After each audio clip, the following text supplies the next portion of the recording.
দিনটা ছিল রবিবার দুপুরবেলা। তো আজকে দিনে কেক দেখে বুঝতেই পারছেন যে বার্থডে কারো একটা। তো বার্থডে বয় হচ্ছে আমার ভাইপো, এই যে দাঁড়িয়ে রয়েছে। তো ওরই আজকে বার্থডে, তার জন্য এখানে সমস্ত বাচ্চা আরও আত্মীয়স্বজন যারা ছিল সবাই এসেছে। তো এবার ও কেক কাটছে। আর দেখুন এখানে কিন্তু ওই নিজেই বার্থডে কেক পছন্দ করে এনেছে, ওর পছন্দেরই কেক। তো এবার ও কেটে নিচ্ছে ফার্স্টে।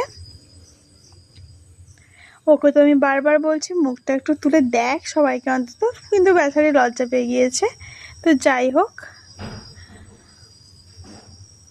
ওর তো কেক কাটা এখানে কমপ্লিট। এবার বাড়িতে যারা বড়রা আছে তাদেরকে ফার্স্টে খাওয়াতে বলা হচ্ছে ওকে, তো সেটাই করবে।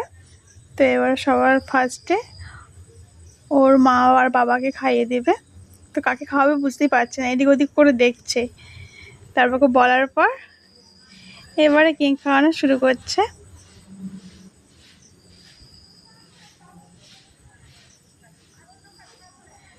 তো ফার্স্টে বৌদিকে খাইয়ে দিল, তারপর দাদাকে, একে একে করে বাড়ির সবাইকে খাইয়ে দিচ্ছে। জেঠু আরও যারা যারা নতুন এসেছে বাড়িতে, ছোটো ছোটো বাচ্চা সবাইকেই খাইয়ে দিচ্ছে।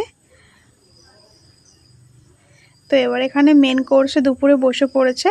দুপুরে আজকে হয়েছে ফ্রায়েড রাইস, পটল ভাজা, আলু ভাজা, মাংস, চিলি পনির, আমড়ার চাটনি, সাথে রয়েছে মুগের জিলাপি আর পাঁপড়।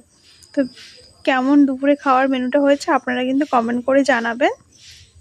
তো এবার বার্থডে বয় তো খেতে বসে গিয়েছে, বাকি যত ছোট ছোট সদস্য ওদেরকেও বস করে দেওয়া হয়েছে ওর সাথে। তো এখন সবাই খাওয়াতে খুব ব্যস্ত রয়েছে, এক মন দিয়ে সবাই খেয়ে যাচ্ছে।